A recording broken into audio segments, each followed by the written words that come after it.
Oi pessoal, boa noite, boa tarde ou bom dia. Não sei como é que tá aí. Por aqui é boa noite. Espero que todos estejam bem. Na nossa última aula nós tivemos um exercício que foi na verdade a continuidade da nossa aula número 6, perdão, da nossa aula número 5. Na nossa aula número 6 nós fizemos análise de obra.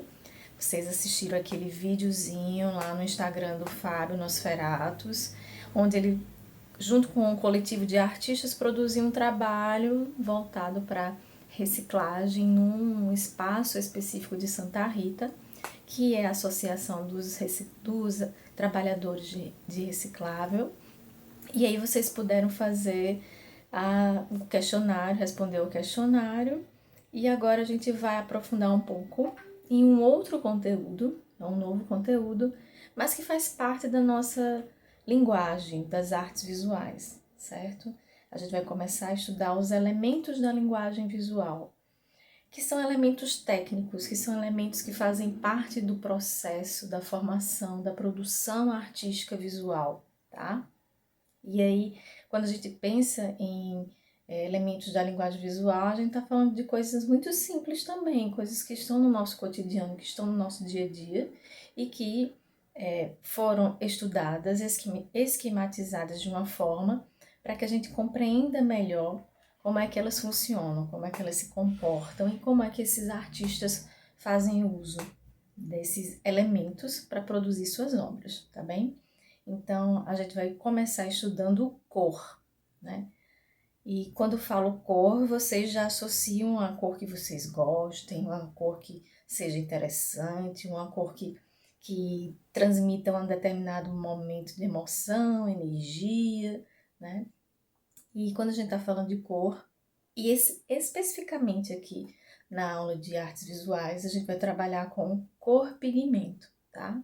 Existe o estudo da cor-luz, que é mais voltado para a área de física, para a área das ciências, porém aqui a gente vai estudar o estudo da cor-pigmento, que é a cor voltada para as artes visuais, tá certo?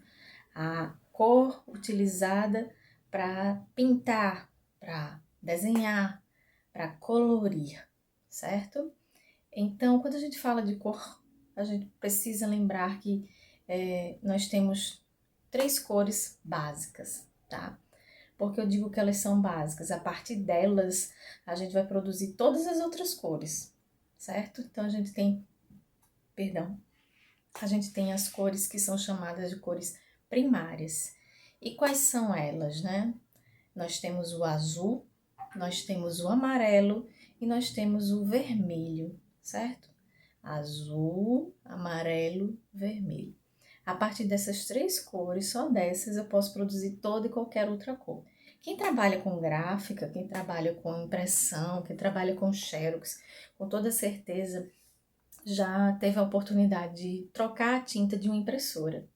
Quando você observa um cartucho de tinta lá, você vai ver que só tem 3, na verdade 4 cores básicas para você preencher, para você encher lá esses cartuchos. Você tem o preto, que é uma cor básica e neutra, né? Você tem o, o amarelo, você tem o ciano, que seria o azul, tá? E você tem o magenta, que seria o vermelho, ok? Então, a gente tem essas cores básicas para produzir qualquer imagem, qualquer cor que a gente queira. Então, por isso elas são chamadas de cores primárias, certo? E a partir delas a gente vai produzir as cores secundárias, tá? Então, a soma de uma cor com outra vai produzir uma cor primária com uma outra cor primária, a gente vai ter uma cor secundária, ok? Então, quando eu pego o azul e o vermelho, por exemplo, eu vou ter o roxo. Misturo os dois e eu vou ter o roxo, certo? Quando eu pego o verde, perdão, quando eu pego o amarelo e o azul, eu vou ter o verde. Misturando os dois, eu vou chegar à cor verde, tá? E quando eu pego o amarelo e o vermelho, eu vou ter a cor laranja. Então, laranja, roxo e verde são cores secundárias, tá?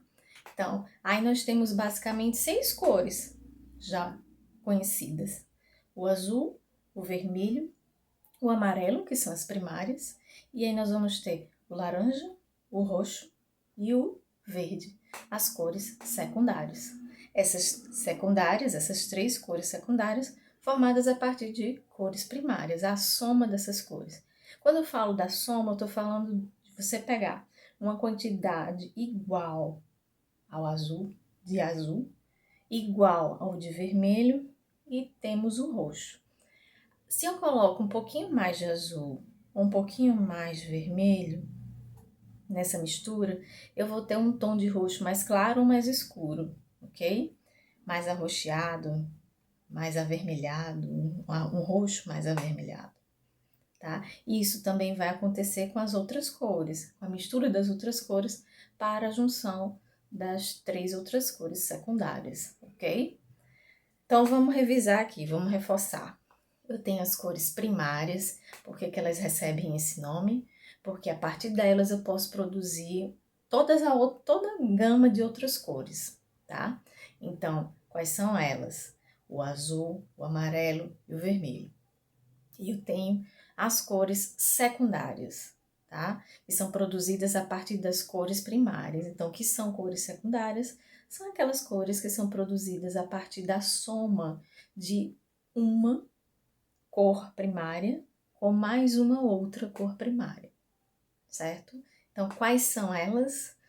O amarelo, perdão, amarelo não, o laranja, o verde e o roxo, ok? Então, memorizou direitinho aí? Conseguiu? Você já sabe quais são essas cores. Você só precisa associar a soma delas às cores, ok? Tem um exercício lá no Google Forms que você vai fazer aqui embaixo. E aí você vai responder algumas questões que são muito simples, porque quando a gente fala aqui de cor, a gente está falando de uma coisa que está no nosso cotidiano, que está inserida na nossa cultura, né? E para cada cultura vai existir uma relação cultural com a cor, o que é determinada cor ou o que representa determinada cor. Tanto que determinados artistas, para produzir suas obras, eles vão usar e vão escolher cores específicas. Se eu quero trabalhar, por exemplo, a calmaria, que cor vem à nossa mente? Vocês pensaram no azul, não é? Então, é uma cor que já dentro da nossa cultura faz e remete a nós a calmaria. Se a gente pensar no azul, o azul está presente no céu, que é um local, um espaço dentro do nosso universo que a gente olha e a gente sente essa calma, né? Se a gente pensar no verde do mar, o nosso mar aqui em João Pessoa é verde, né? O verde também é uma cor que transmite calma e transmite esperança, né? Que é uma outra característica específica da cor verde. E tudo isso dentro da nossa cultura. Quando a gente fala, por exemplo, do luto, né? O luto em nossa cultura. A gente está falando que a gente vai vestir o preto, né? Que a gente vai se vestir de preto, que muitas vezes a gente vai colocar ou pintar como no passado se pintavam todo o guarda-roupa de preto, né? Vocês já devem ter escutado dos avós de vocês. A gente pintava as cores, todo o guarda-roupa de preto naquele momento que falecia alguém importante da família. Então, se a gente pensa que na nossa cultura era o preto que existia e ainda tem essa relação, por mais que a gente não pinte mais roupas, né? Mas a gente faz a comparação com, perdão, com o país da Índia, a gente vai ver que lá na Índia o luto é a cor branca. E a cor branca, para a nossa cultura, está associada ao quê? Ao Réveillon, né? É um período em que a gente veste muito o branco. Então, se a gente faz essa relação das cores com as nossas emoções, com os nossos sentimentos, né? a gente vai observar que essas cores vão proporcionar esses sentimentos, vão fazer referência a esse modo de sentir, tá bom? Perdão. Então, vocês vão pegar a atividadezinha que tá super simples.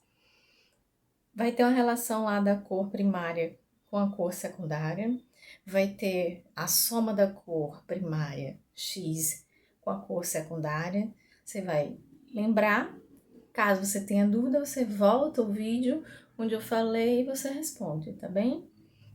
Qualquer questão, sempre às segundas-feiras, eu tô no plantão lá no Hitler, aguardando que vocês entrem e que vocês possam tirar suas dúvidas. Fiquem à vontade. Então é isso, fiquem bem e até semana que vem, tá?